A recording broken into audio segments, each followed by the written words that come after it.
dirección no va a venir bien. Estamos pero recontratados. Va a ser una clase fugaz.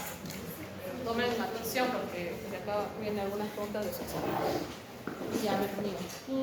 ¿Cómo es? Ahí, ¿no? Ah, ya, perfecto.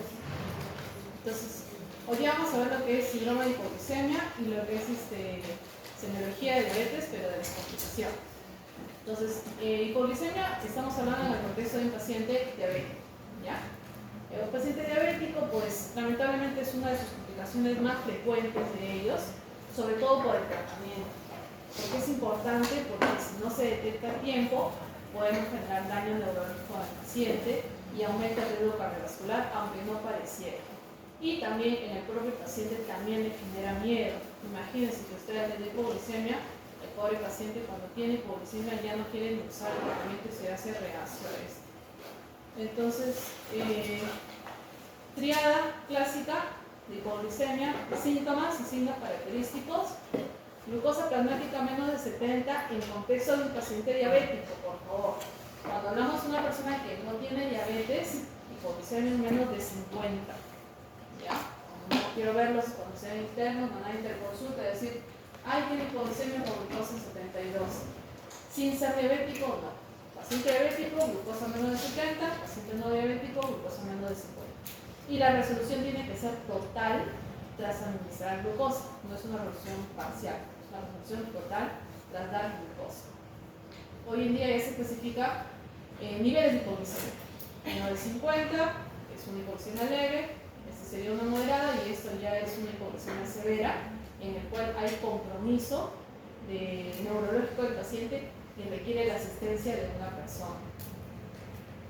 ¿Cuáles son los signos? Neuroglucopénicos y adrenérgicos. Son los signos y síntomas propios de la hipoglucemia. Entonces, en el neuroglucopénico hay privación de glucosa al sistema nervioso central. Acuérdense que nuestro cerebro se alimenta de glucosa. Por eso cuando ustedes estudian, tienen ganas de querer comer algo dulce o algo con carbohidrato. Entonces el paciente, ustedes de frente, ve borroso, se siente confundido, tiene somnolencia, se ha desmayado, o le cuesta hablar o ha convulsionado, son síntomas neuroglucopénicos. Cuando hablamos de síntomas adrenérgicos es porque como respuesta a esto se activa nuestro sistema nervioso autónomo en nuestra defensa para poder de todas maneras mantenernos alerta. Entonces el paciente empieza a tener sudoración profusa, tiene temblor, tiene ansiedad, tiene palpitaciones, piel fría e hipertensión, ¿no? Es una respuesta adrenérgica.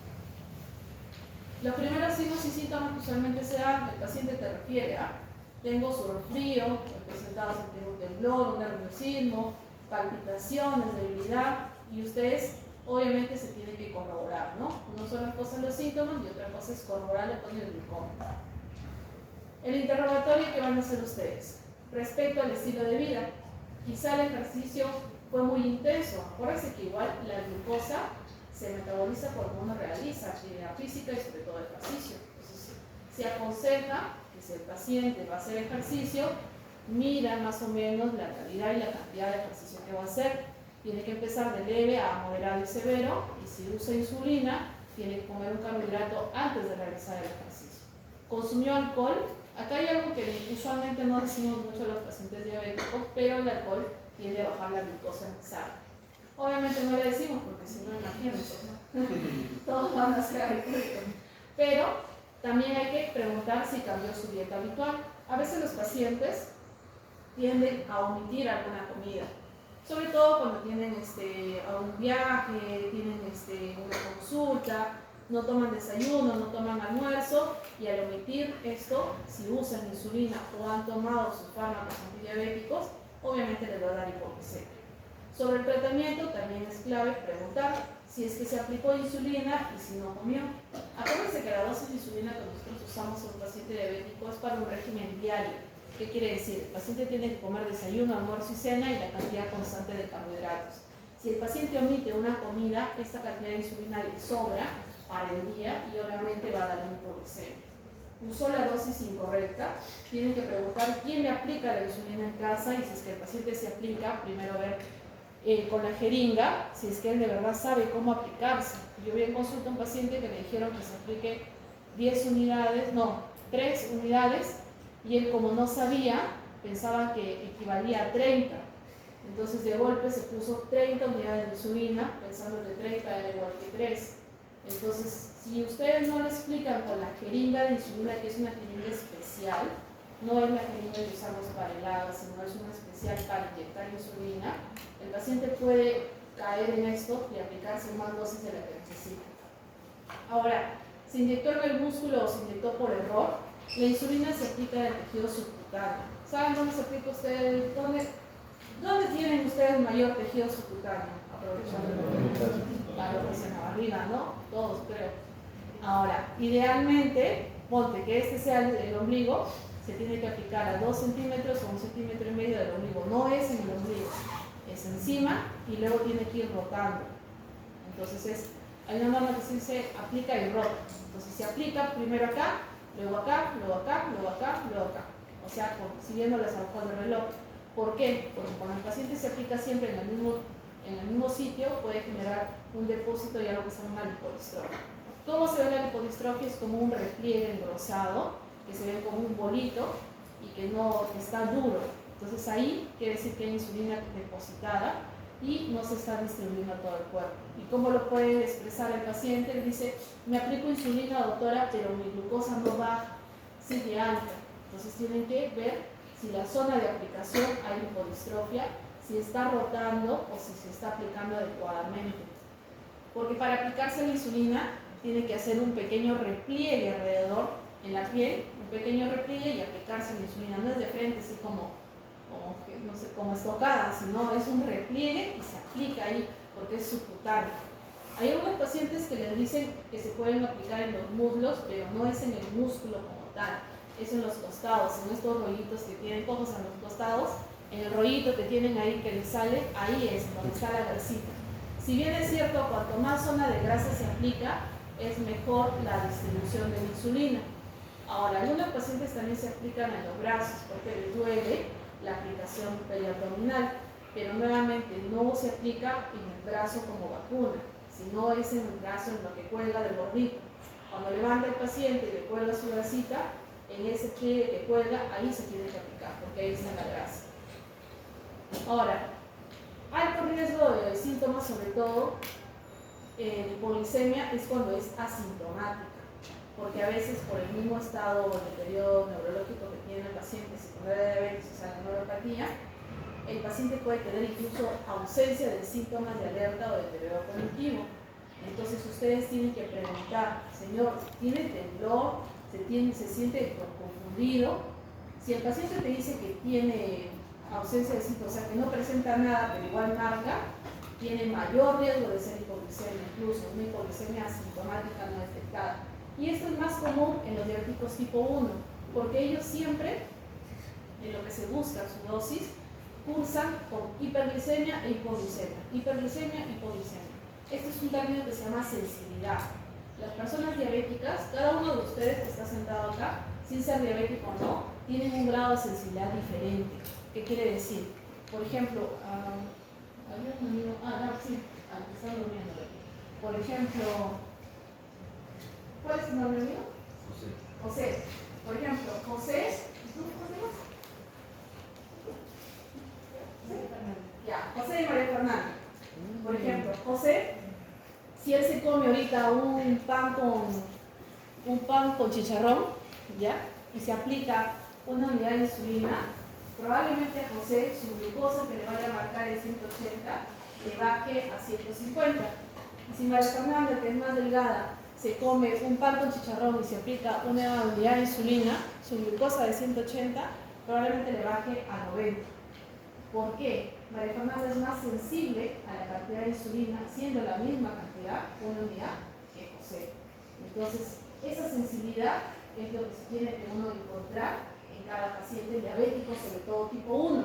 Porque acuérdense que el diabético tipo 1 se aplica insulina basal, o sea, una dosis basal y una dosis prandial para cada comida.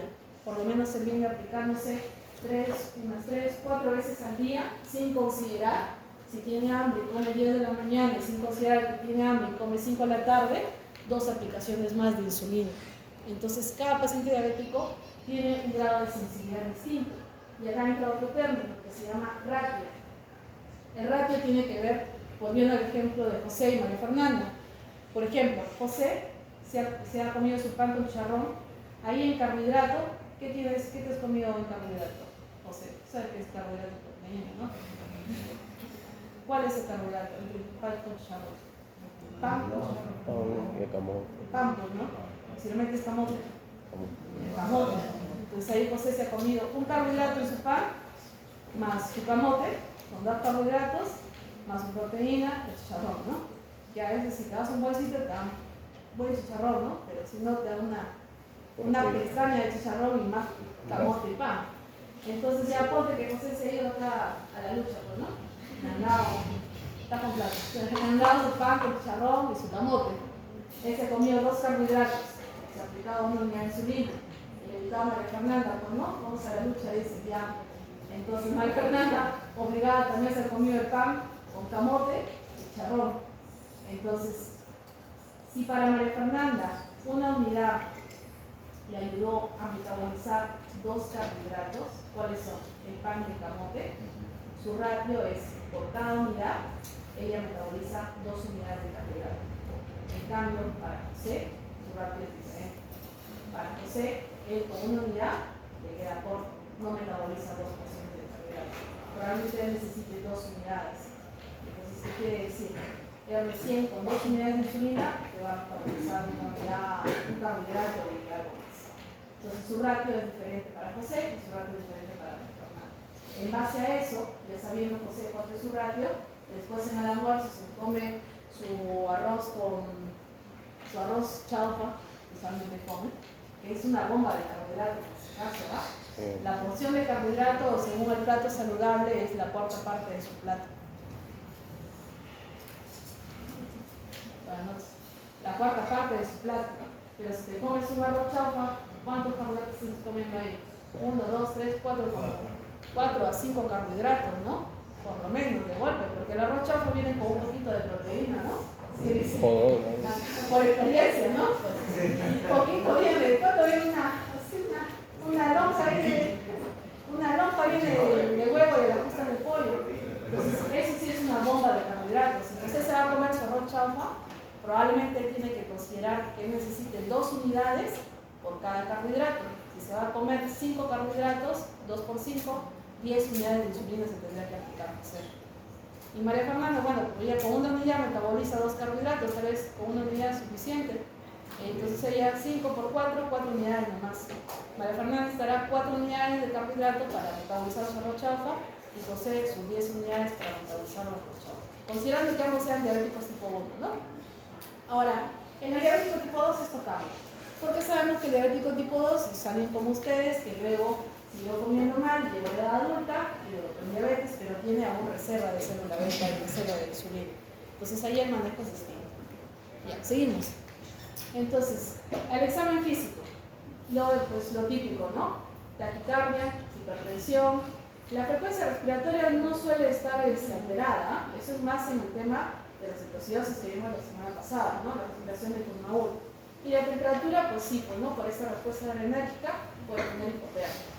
Incluso es un signo de Marconos, pero lo que sí tiene sí o sí es taquicardia, como la respuesta adrenérgica compensatoria a los síntomas neurológicos. Hay diagnósticos diferenciales, ojo, que podría condicionar una hipoglucemia. O sea, no necesariamente es que tenga una hipoglucemia, pero algo más debe haber de fondo. Ustedes, como les dije la vez pasada, siempre miran glucosa. Si la glucosa está bien, entonces échese a buscar otras causas. Un ACV puede tener el tema de una arritmia cardíaca, un infarto agudo, o hay algunos pacientes que tienen ataques de pánico. A raíz del COVID, hay muchos pacientes que han quedado con un síndrome ansioso de fondo y con síndromes que le llegan hasta el ataque de pánico. O si es que han consumido alcohol u otras sustancias, pueden dar también hipoglucemia. ¿Qué tienen que hacer ustedes? Esa es una regla que se llama detecta y mide. Por favor, quiero que la aprendan, ¿ya? Eso de acá, ¿en qué consiste? Primero, reconocen ustedes los síntomas de que el paciente tiene hipoglucemia. Segundo, obviamente tienen que medir la glucosa del paciente. Si tiene menos de 70, confirman la hipoglucemia, tienen que actuar inmediatamente. Acá viene la regla del 15-15. ¿En qué consiste la regla del 15-15, José?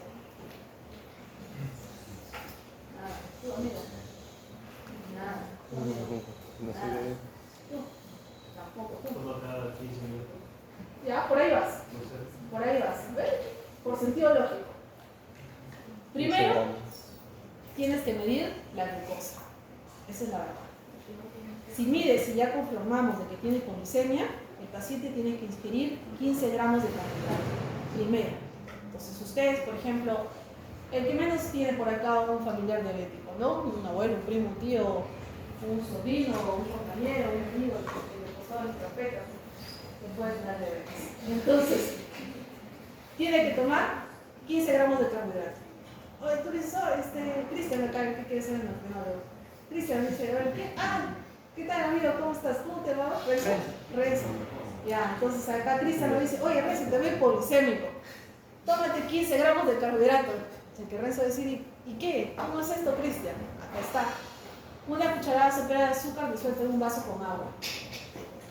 Un vaso con agua, una cucharada sopera. Acá hay 15 gramos de carbohidrato. Opción 2, 150 mililitros de zumo de fruta. No chocolate, gaseosa, grasa, ni nada por el estilo. Porque este es un azúcar que se absorbe muy rápido, es un azúcar muy simple. Entonces, así como se absorbe rápido le va a bajar la glucosa.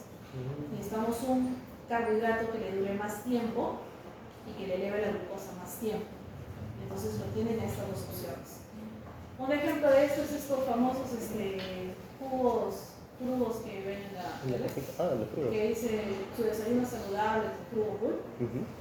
Ya, esos son hiperglicémicos. Ese que le dan a los niños, ese es hiperglicémico. No es saludable. Entonces, sí, porque saludable solo tiene el comercial, nada más. Entonces, se consigue ese frasquito, ese que es chiquito, y se toma las 2/3 partes de ese flujo y le va a subir la glucosa. Acá vienen los primeros 15, son 15 gramos de carbohidrato simple. Tiene que esperar 15 minutos. Y posterior a ello, obviamente tiene que estar sentado.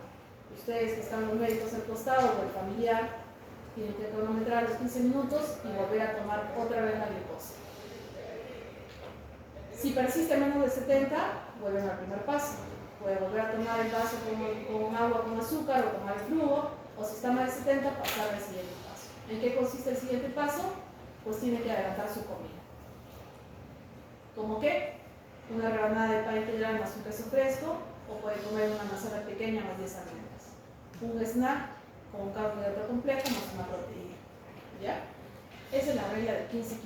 Entonces, si ingieres 15 gramos, esperas 15 minutos, vuelves a medir la glucosa y si todo va bien, el snack. Si vuelve a presentar menos de 70, vuelven acá. Y si a pesar de esto, luego de 15 minutos, sigue menos de 70, ya lo deriva por emergencia. Entonces, ¿cuándo acudir por emergencia? Pues si persisten los síntomas de hipoglicemia, ¿no? Si la glucosa baja sigue, si el paciente es usuario de insulina o sulfoniluria, ya resolvieron un poco parcialmente, pero no hay una resolución total, lo lleva por emergencia, y si hay hipoglicemia grave, ¿no? Hay convulsión, sobre todo, pérdida de conocimiento, ¿no? Ahora, si el paciente está consciente, con la regla del 15-15, todo bien, obviamente eso tienen que reportar, ya sea si ustedes son los médicos, o el familiar tiene que reportar lo más pronto en su consulta para ajustar la dosis de tratamiento. Pero si la persona está inconsciente, pues en el hospital aplicamos 4 ampollas de dextrosa al 23% no venoso para evitar estos síntomas graves, pues, ¿no? De convulsión, de somnolencia, pérdida de conocimiento, etc. Porque el paciente sí puede llegar a coma si tiene un hipoglicemia grave. Ahora, hablando ya de las complicaciones crónicas de la diabetes, ¿por qué es necesario esto? Sobre todo la retinopatía diabética, que es la para la que vamos a empezar primero, que es una de las causas más severas de ceguera del paciente. La diabetes también es una de las causas de falla renal e incluso de diálisis en los pacientes. Es también causa, cuando hablamos de la insuficiencia arterial periférica, de amputaciones. Y acelera el infarto o la enfermedad cardiovascular de forma. Y reduce en un paciente diabético de 5 a 10 años de expectativa de vida. Entonces es necesario saber e identificarlas para poder darle tratamiento bien. ¿Cómo se clasifican? Microvasculares y macrovasculares. La micro, neuropatía, neuropatía. Y las macro, de insuficiencia arterial periférica, enfermedad coronaria, enfermedad cerebrovascular y obviamente pues el conjunto de estas, de la neuro y la insuficiencia arterial, nos lleva al tema del diabético, que lo vamos a revisar hoy. Supongo que habrán venido preparados para las imágenes. Entonces, ¿Qué pasa acá? Cuando tenemos una hiperglicemia crónica, se activa esta famosa vía, que deben haber conocido usted, la vía de los polioles, ¿no? Nosotros ingerimos, o bueno, el paciente diabético ingiere cantidad abundante de carbohidratos, genera esta hiperglicemia y empieza a activarse la vía de los polioles, porque la vía principal del metabolismo se ve alterada, sobre todo de la glucólisis. Esta vía de los polioles, que se está acá, se los presento, convierte la glucosa en sorbitol con la glulasa reductasa y este sorbitol en fructosa, y esto pasa en la sangre. Entonces, en tejidos, sobre todo que no dependen de insulina, como los nervios, donde afecta la diabetes, el cristalino, los riñones, se activa esta vía de los polioles, porque acá hay exceso de glucosa, pero no hay insulina que ayude a metabolizar. Esta glulasa reductasa usa este NADPH y lo convierte en sorbitol. Ahora, el sorbitol no atraviesa la membrana celular, aumenta la presión osmótica intracelular, causa edema e inhibe nuestra famosa bomba sodio-potasio. Y esto se oxida y se convierte en fructosa. Y además, el paciente diabético, la actividad de sorbitol de esta enzima está baja y eso hace que se acumule más sorbitol. ¿En qué se traduce esto? En disminución del daño endotelial externo. Por un lado, el daño microvascular, retina, riñón y nervios, y la aterosclerosis, cerebro y corazón, todos afectados por esta activación de la vía de los polioles. ¿Les quedó claro? Sí. Ok. Entonces, una vez ya habiendo visto cómo es esto, empezamos con el interrogatorio general. De manera general, ustedes cada vez que evalúan a un paciente diabético tienen que empezar de cuándo fue el diagnóstico de la diabetes, recibe tratamiento y cómo toma su tratamiento o lo cumple, esa es la verdad. Mira, ahí está tomando jugo. No, mira, te va a dar para el coleceno. Recibe el tratamiento y lo cumple, y cuánto ha sido su control último de glicosilato. Eso es de manera general, ¿eh? Factores de riesgos asociados: hipertensión, dislipidemia y cigarrillo. ¿Por qué? La hipertensión ahonda y acelera el daño, sobre todo el coronario y el daño microvascular a nivel del endotelio, así como el cigarrillo. Y en temas renales, la dislipidemia se ha visto que potencia aún más el daño renal. Cuando ustedes van a evaluar los signos vitales de entrada, que están en semiología, la hipertensión, hay algo muy característico que se tiene que saber: la hipotensión ortostática que puede presentar el paciente diabético, taquicardia, índice tobillo-brazo que lo vamos a ver, y el examen general, ¿no? Peso, talla, distribución de grasa, acantosis nídritas, xantomas y santelano, que ya la vez pasada hablamos sobre la acantosis nídritas. Empezamos con la retinopatía diabética. Ustedes tienen que preguntar signos de retinopatía diabética. Señor, ¿usted ha notado cambios en la visión? ¿Ve manchas o hilos flotantes? ¿Tiene visión borrosa que no mejora con los lentes? Porque una cosa es la belleza visual. El paciente usa sus lentes y dice: sí, bueno, yo cuando me cambié ya mejoró. Entonces solo era belleza visual. Pero cuando no mejora es porque tienen que pensar que hay un daño más allá de solo la dosis del cristalino, sino más allá en la retina.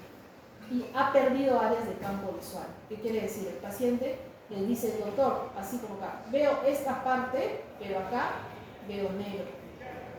No veo nada, veo negro. Entonces acá nos está avisando que hay pérdida, sobre todo de la visión, y que hay afectación de la retina. Síntomas de alarma: ve destellos de luz, ha tenido visión doble o tiene dolor ocular. Incluso puede causar asintomática, ojo, hasta llegar ya a las fases más avanzadas. Ustedes que están en semiología, pues el examen físico, de todas maneras, tienen que hacer el campo visual por confrontación, supongo que ya lo vieron en neuro, supongo. Evaluar las pupilas, si están fotorreactivas, el reflejo fotomotor, la motilidad ocular también, si hay desplazamiento o restricción o diferencias, y la fonología directa. Es este de acá. Este es el famoso panmicroscopio con el cual evaluamos el fondo de ojo del paciente. Ya muy pocas veces lo estamos usando, eso es la verdad. Hoy en día hay máquinas ya con las que se mide y el paciente se coloca y solo se pone en la maquinita y el oftalmólogo mide de frente. Pero si ustedes, aún siendo médicos, tienen la opción de poder contar con este instrumento, pues para que vean acá, se evalúa ojo derecho. Acá el paciente se sienta. Para empezar, el paciente se tiene que sentar delante de ustedes. Ustedes se posicionan delante del paciente y es ojo derecho con ojo derecho. Se colocan el panendoscopio y se acercan. ¿Ven este haz de luz? Ya, este haz de luz tiene que entrar a través de su pupila.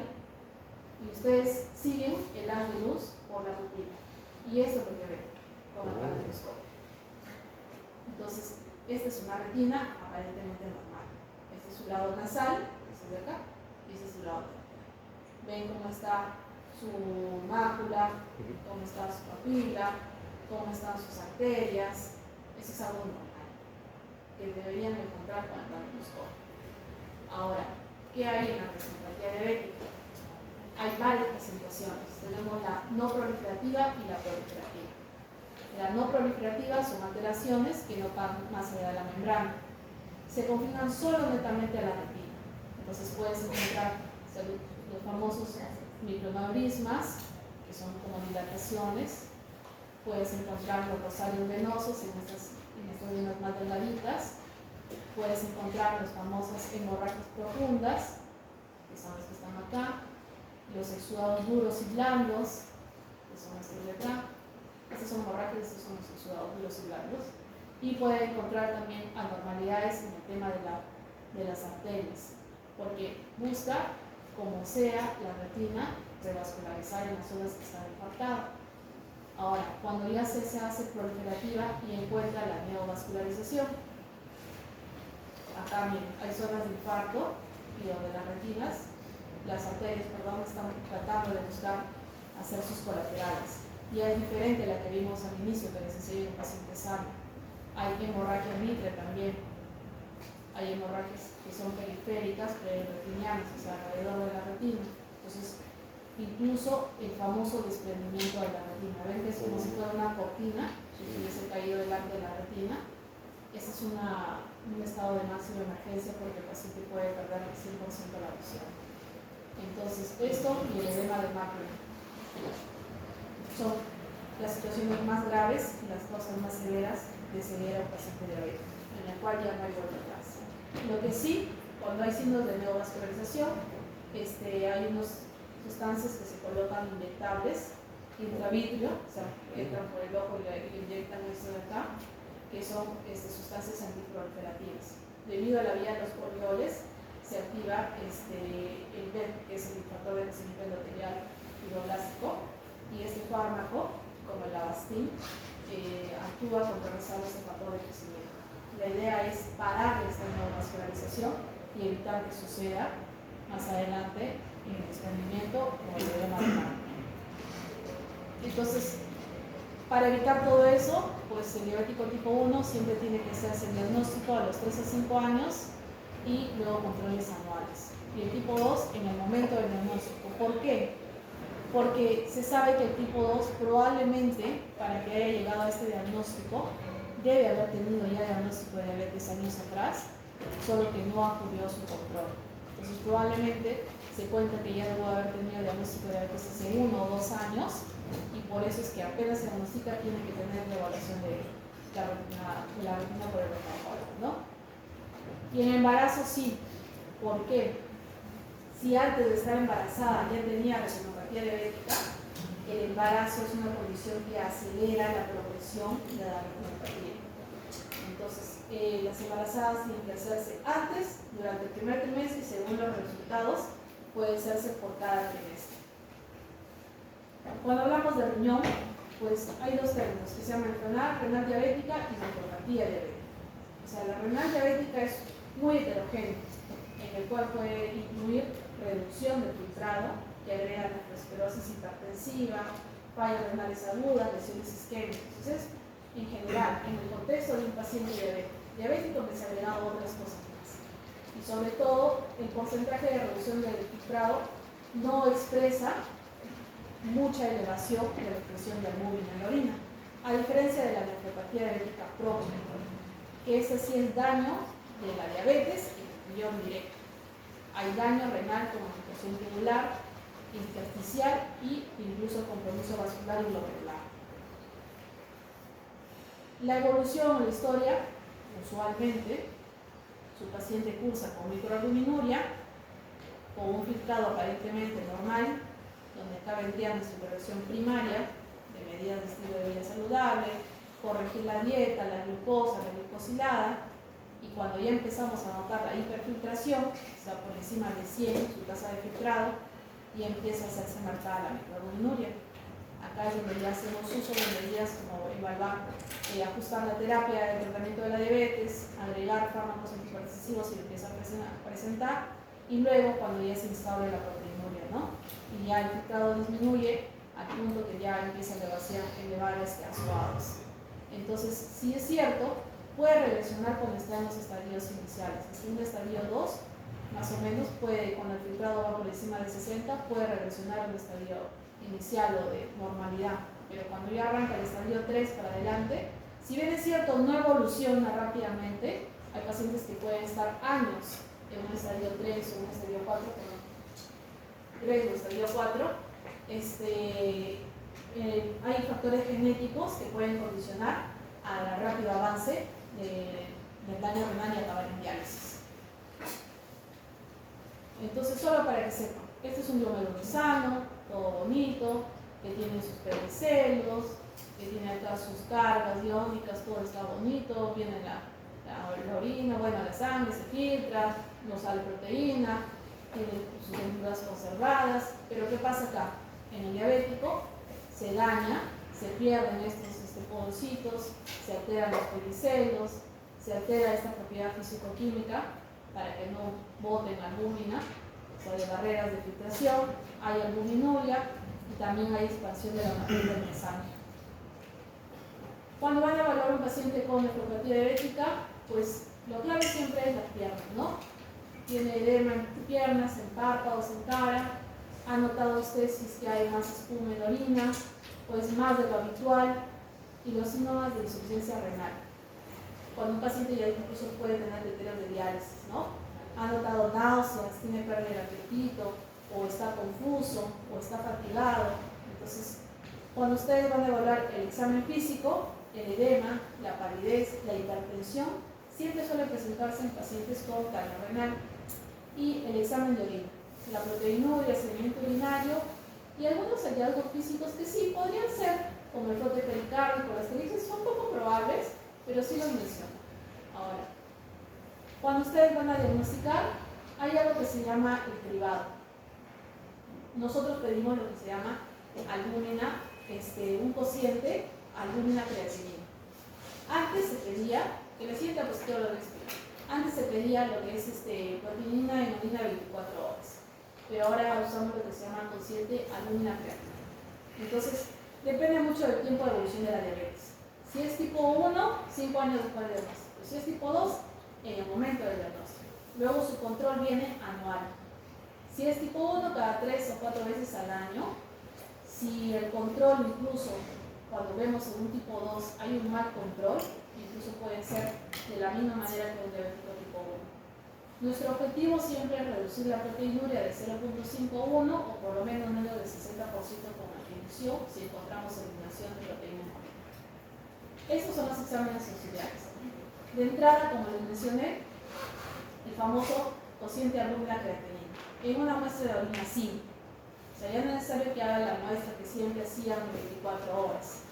Como les dije, diabético tipo 2 recién diagnosticado, en tipo 1 si ya tiene más de 5 años de evolución o si es que cursa con síntomas de hiperglicemia y mal control, podemos pedir no esperar 5 años, como acá dice, con mal control o diagnóstico de la conducta. Entonces, si vemos que es microalbuminuria, hay que descartar que no sea un falso positivo. ¿Qué quiere decir? Hay que volver a repetir 2 veces en un periodo de 3 a 6 meses. Si todos son positivos, pues sí, hay daño renal. Y si no, pues se repite sobre el tercer humano.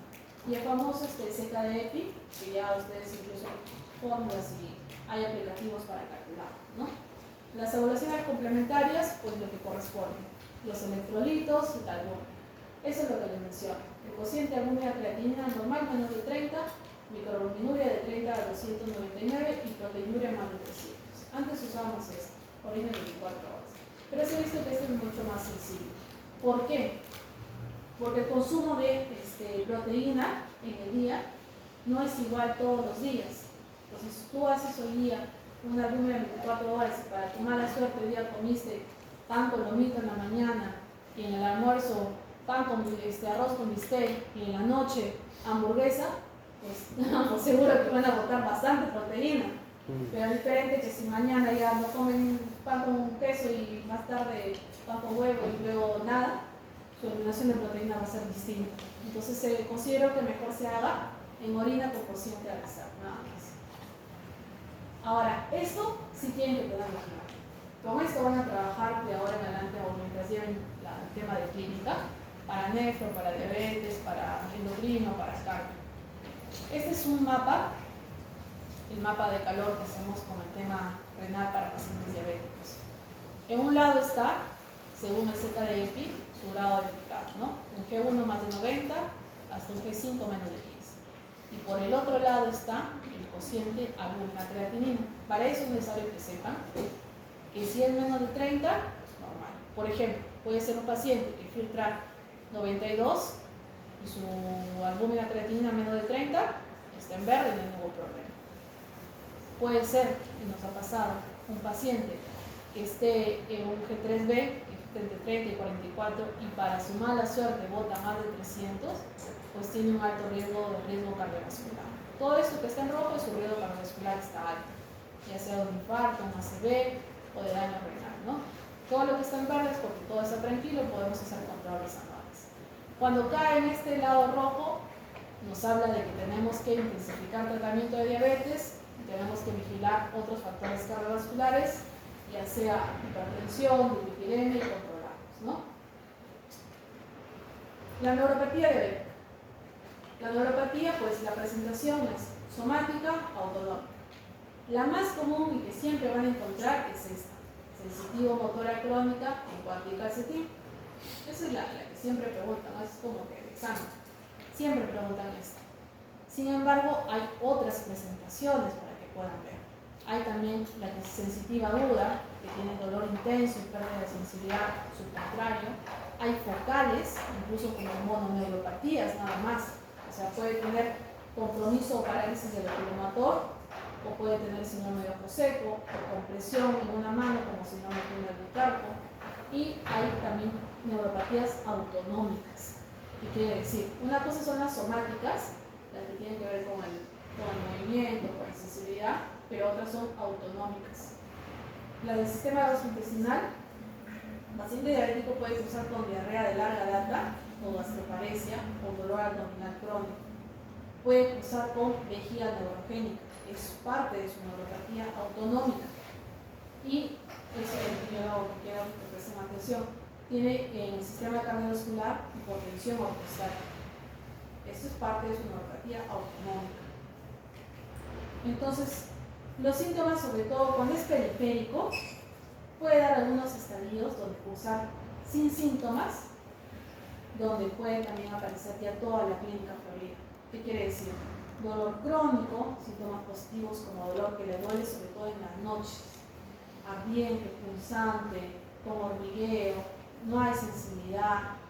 Dolor agudo usualmente es menos común, pero se da más cuando está la diabetes mal controlada, porque es como una alarma que le está indicando que hay hiperglicemia en la sangre y hay más daño, más formación de folioles y más daño neuropático. Puede causar indolores, sí es cierto, pero solo con pérdida de la sensibilidad térmica reducida. Hay algunos pacientes, por ejemplo, que cursan luego con pie diabético porque se van a la playa y caminan sobre la arena que está caliente y se hacen ampollas porque ellos no sienten esa sensibilidad. La más rara son estas amotróficas, muy raras, pero la feminidad y atrofia muscular son muy raras. Esta es la más común, o dolor crónico o dolor agudo. Incluso a veces el paciente viene a consulta por un dolor neuropático tipo ciatalgia intenso, o sea que no le calma, y solo viene por el dolor más que por la glucosa. Y obviamente las complicaciones crónicas, pues, que puede generar esto, lesiones, las úlceras, el famoso pie de Charcot, cuando ya pierde la sensibilidad y la amputación que puede tener, ¿no? Cuando ustedes van a evaluar un pie diabético, tienen que evaluar cómo está el color del pie, cómo está la piel, si está gruesa, si está seca, si hay grietas, usualmente tienen que tener grietas en esta zona de acá, si tienen signos de infección, como esta úlcera que lo presenta, si tiene callos, ampollas, y en qué lugar se forman. A veces tienen callos en esta zona que son zonas de presión, a veces tienen en la zona plantar. Mira, este señor ya perdió su arco plantar, tiene una úlcera de fondo. Y las deformidades. Los pacientes diabéticos tienen que atender alteraciones de dedos en garra, cabezas de los metatarsianos prominentes, tienen atrofia muscular entre interóseos acá, se ven como si estuviesen delgaditos y no hay músculo, y los síntomas neurológicos que vamos a ver cómo se evalúan, ¿no? El tema vascular también lo vamos a ver más adelante. Entonces, cuando evalúan el tema periférico, o sea, neuropatía periférica, hay síntomas positivos que tienen que preguntar. Siente hormigueos, tiene calambres, tiene dolores, siente los pies como si estuviesen congelados, entumecidos. Y los síntomas negativos es que si siente el atumecimiento, si siente los pies fríos, si se le caen los objetos en las manos, y también puede haber alteraciones motoras, sobre todo se caen con frecuencia porque no tienen sensibilidad. Entonces, ¿cómo evaluamos esto? Con este monofilamento de SenseWaste. ¿Qué quiere decir? Esta es una herramienta de cribado para evaluar la función sensorial y la pérdida de la sensibilidad. Entonces, el monofilamento puede venir de 0,5, de 2, de 10, de 50 y de 200 gramos. Nosotros usamos el de 10 gramos para la evaluación. ¿Cómo se realiza esta evaluación? ¿Ven? Este es el monofilamento acá. Idealmente, primero tienen que preguntar al paciente si siente, pero no en el pie, sino puede ser en la mano. Dice, señor, mire, le voy a aplicar con esto de acá y usted me dice si siente o no siente. Entonces el paciente está ahí y dice, sí, sí siento, doctor. Perfecto. Entonces con esto le voy a hacer la evaluación en el pie. Si bien es cierto, algunos describen como 10 puntos de presión, los puntos ideales son la cabeza del primer metatarsiano que está acá, la cabeza del quinto y el talón. Con 3 puntos suficiente. ¿Por qué? Cuando nosotros caminamos, nos apoyamos en estos de acá, en este triángulo, inconscientemente. Ustedes pueden ahorita caminar o yo que estoy parada, inconscientemente nos apoyamos en esos 3 puntos. Entonces, son las zonas donde sí o sí tienen que aplicar. Acá está doblado, si ven.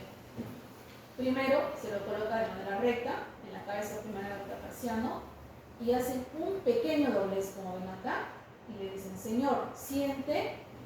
Si les dice sí, ya, perfecto. Se ven acá, señor, siente. Si le dice sí, perfecto. Ya tienen 2 positivos.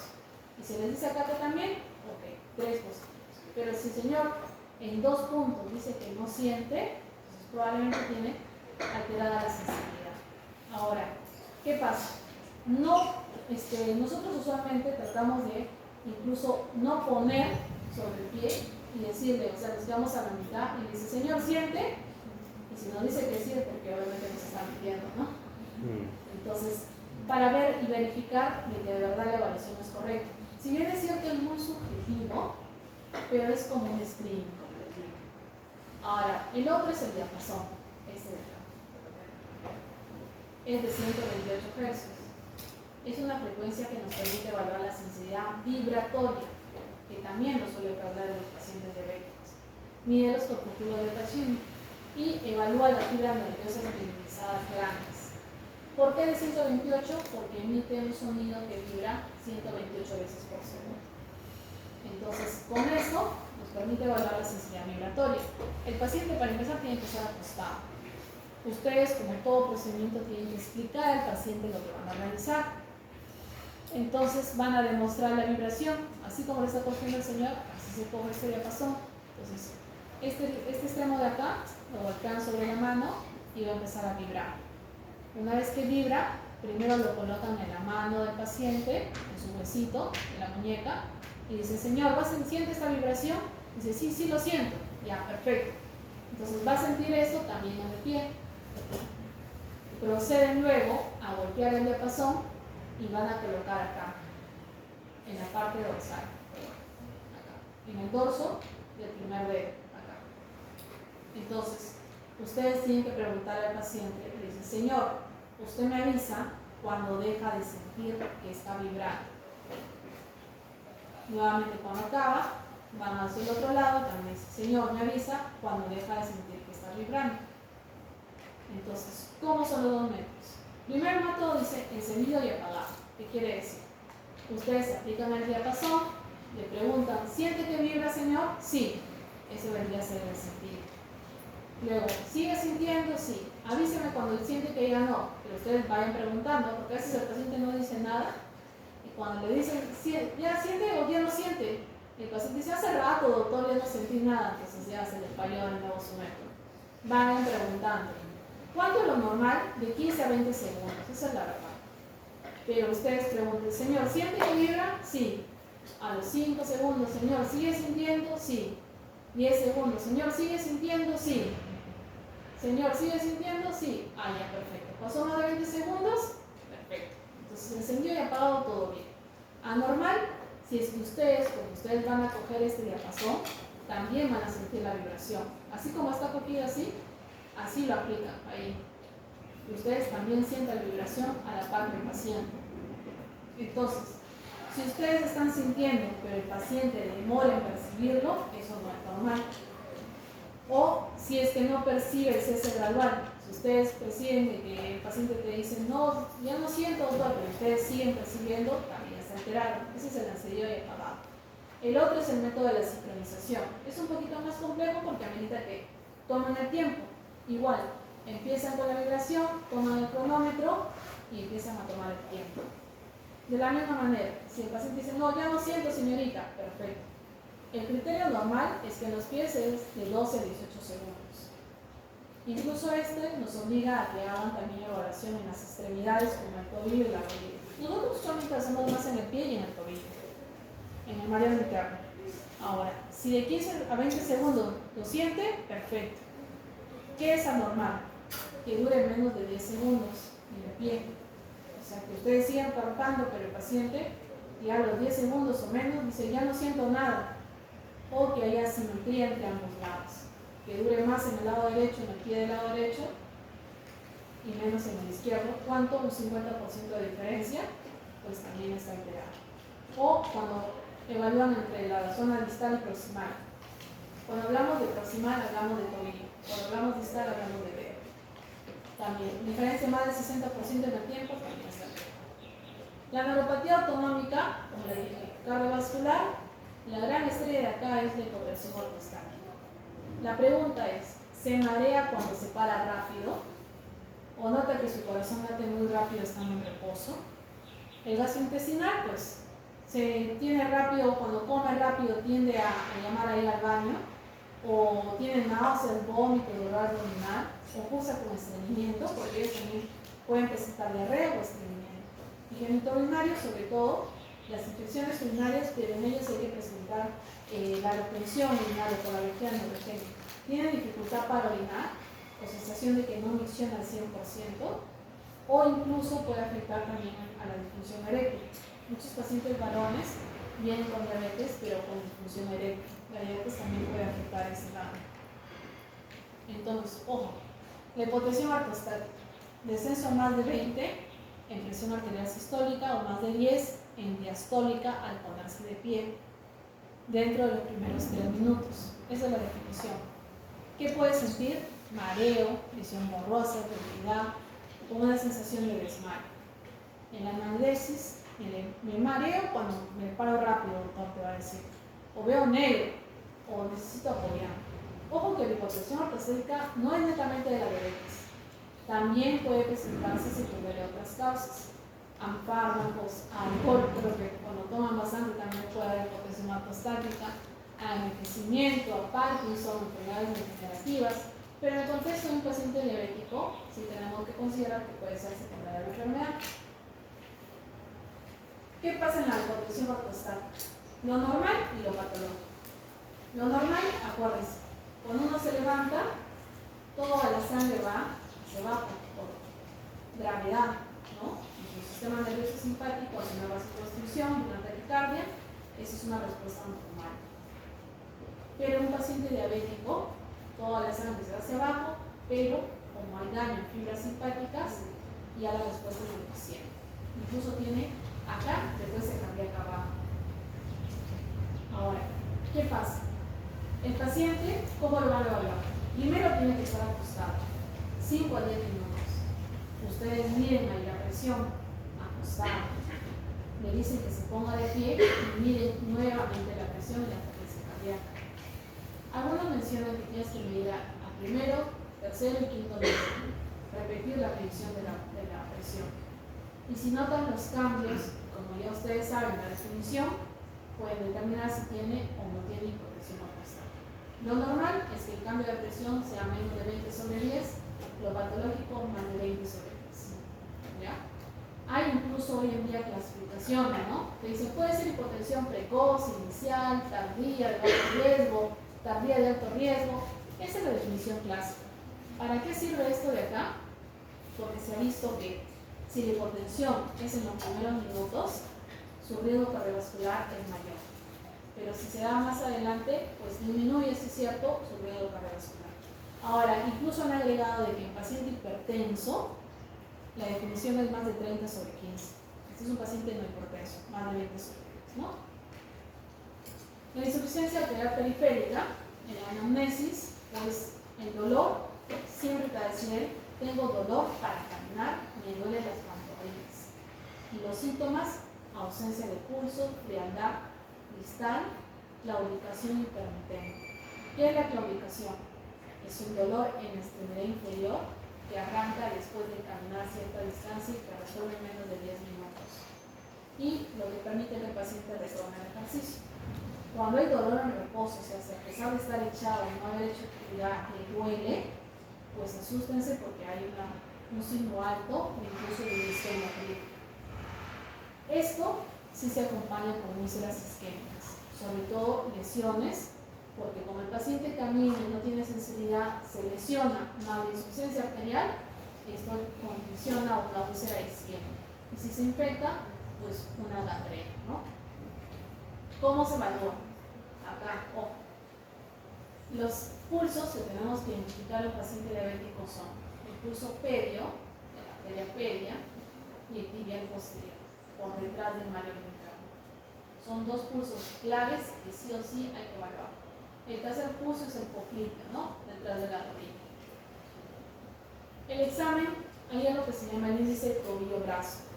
Eso sobre todo se realiza cuando nosotros tenemos pulsos disminuidos, signos de claudicación intermitente, o el paciente nos indica que hay signos de insuficiencia arterial, ¿no? Como que le dice que tiene dolor en reposo, tiene la frialdad distal en los pies, entonces estamos obligados a hacer el famoso índice tobillo-brazo. ¿Cómo se realiza? Acá. Tenemos al paciente acostado, hay que tomar la presión, sí es un poco tedioso porque hay que tomar la presión brazo derecho, brazo izquierdo, pierna derecha y pierna izquierda. Entonces, brazo derecho, la presión arterial sistólica del brazo derecho, brazo izquierdo, la presión arterial sistólica del brazo izquierdo. Entre los dos se coge la presión más alta, en este caso sería esta de acá, la de 120. Y se toma la del pie derecho, también se toma la presión acá, pie derecho y pie izquierdo, la sistólica de ambos. Entonces se hace un cociente entre la presión arterial más alta del pie derecho sobre la presión arterial más alta de ambos brazos. En este caso, su presión más alta era de 80 a nivel tibial y la presión más alta de ambos brazos ha sido 120. 80 entre 120 es 0.6. Ese es del lado derecho. En el lado izquierdo de nuevo, la presión arterial más alta del pie izquierdo, la tibial es 110 y la pedia es de 90. Entonces usamos la de 110. Entre la presión más alta de ambos brazos, en este caso es la de 120. 110 entre 120, 0.9. El señor tiene un índice tobillo-brazo de 0.6 en el lado derecho y 0.9 en el lado izquierdo. ¿Cómo se interpreta? Acá. Si es menos de 0.9, ya está alterado. El señor tenía 0.6. Entre 0.4 y 0.9 hay una disminución moderada, o 6 signos de insuficiencia arterial periférica. Si está por encima de 0.9 o de 1, es bueno.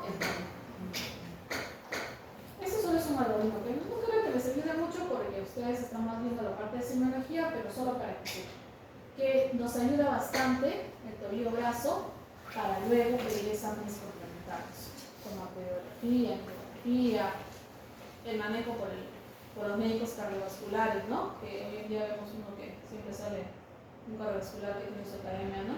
El Salvador del pie diabético. No me está grabando, ¿no? Ya, entonces, ¿Para qué nos sirve eso? Porque nos predice, si es cierto, es una herramienta útil, rápida y efectiva para medir cuánto es el grado de insuficiencia arterial y para pedir pruebas complementarias, Doppler arterial y más cosas. Ya esto es con el especialista, ¿no? Quienes quieren ser cardiovasculares usan procedimientos muy buenos, es cierto, que sí, lo reafirmo, es para el sabotaje del pie diabético, que usan arteriografías, angioplastías, que ayudan a mejorar el pronóstico y disminuir el riesgo de amputación. Pero obviamente, si el paciente no controla la enfermedad de fondo, todo este trabajo exitoso se va al tacho, porque nuevamente al no controlar la glucosa viene el daño del óxido nítrico, vienen los polioles y se vuelve a dañar otra vez las arterias. Entonces, pasando a la mejor parte del pie diabético, este es un pie de champón. Es un pie grande, gordito, que ha perdido su arco plantar. Incluso el paciente a veces te dice: doctor, yo siento que mi pie, solo mi pie está hinchado, parece como un tamal. Es un pie que se ha deformado.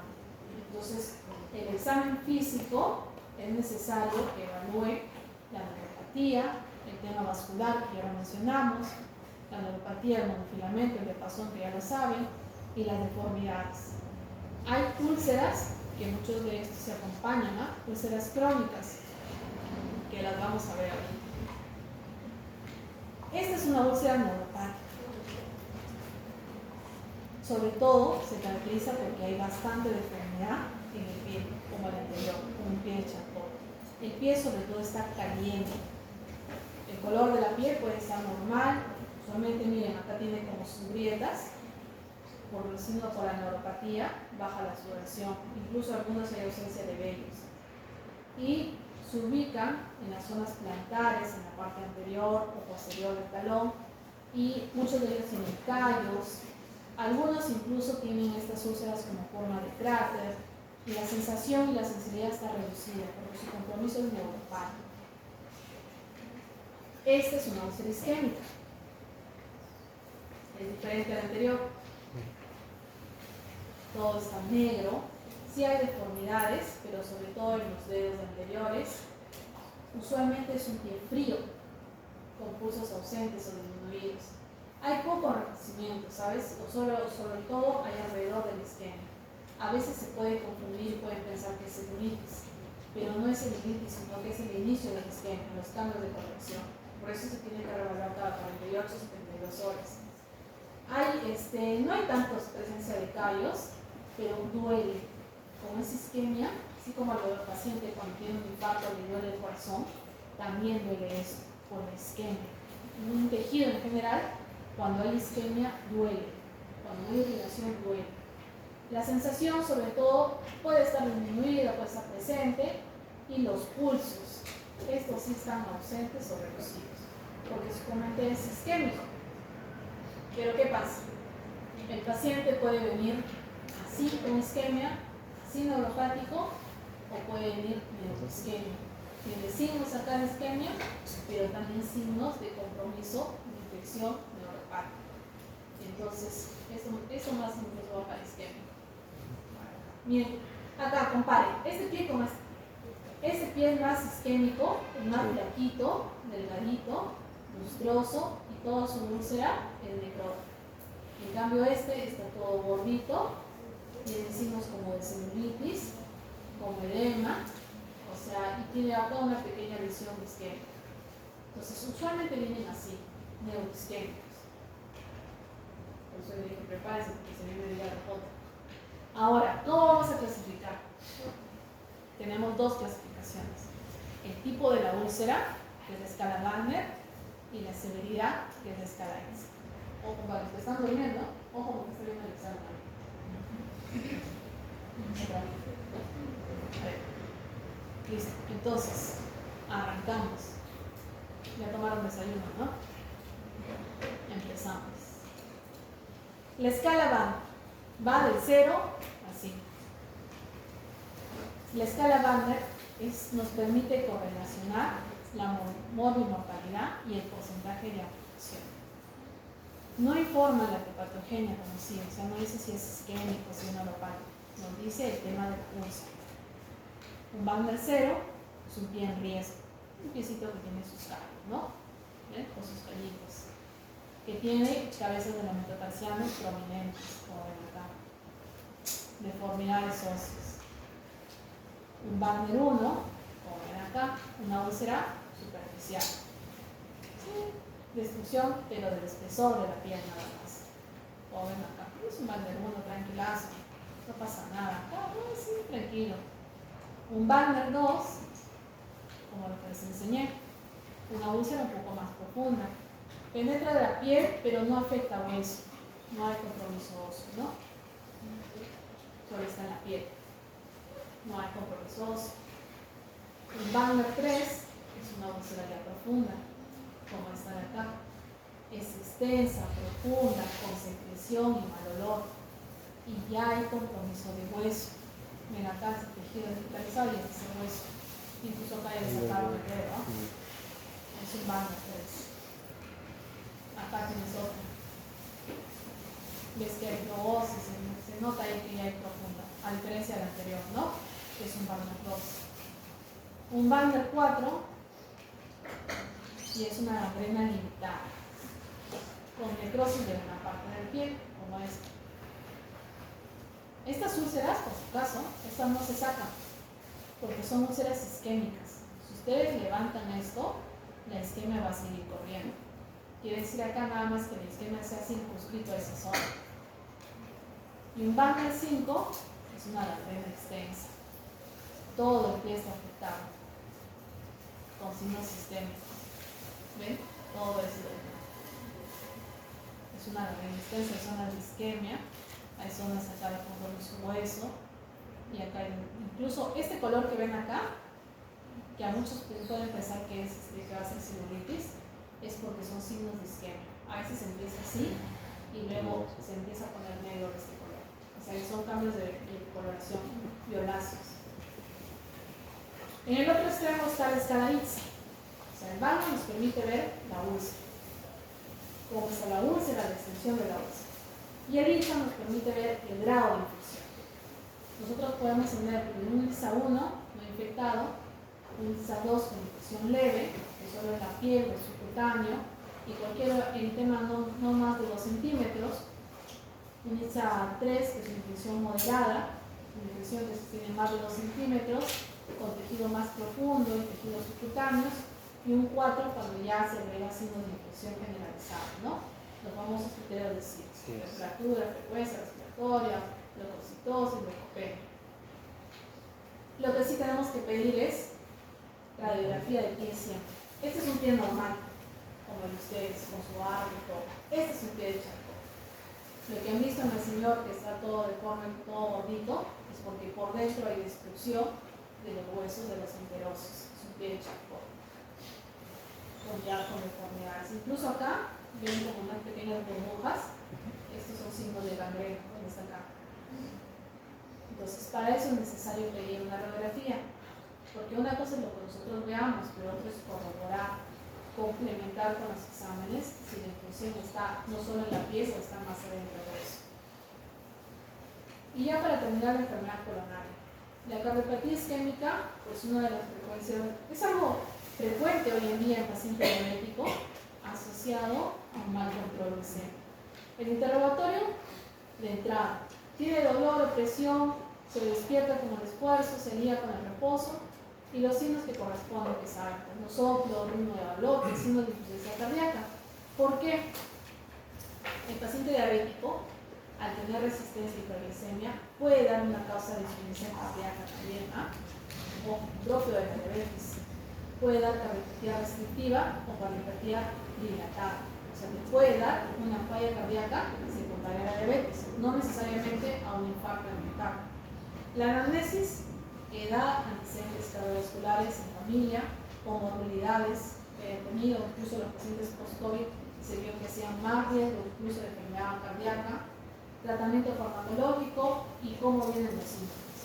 Y al examen físico, lo mismo de una falla cardíaca: auscultación, tercer tono, soplo cardíaco, taquicardia y signos de congestión. El edema que les dije la vez pasada, los crepitantes, y lo que se está hablando de una sobrecarga a nivel del pulmón, elevación de presión venosa alveolar. La prueba complementaria, pues no, estos solo son complementarios, ¿no? EKG, siempre hay que descartar tema hipotiroideo también, tema de anemia, porque también puede condicionarnos un gran diagnóstico diferencial. Y este es algo muy, muy útil que hoy en día usamos, es el famoso péptido natriurético, el BNP. Lo normal es que sea menos de 35, pero si tienes valores más de 100, piensa de que tienes ya una falla cardíaca de todo. Entonces tienes que derivar al especialista. En paciente cardíaco siempre hay que ver su riesgo cardiovascular.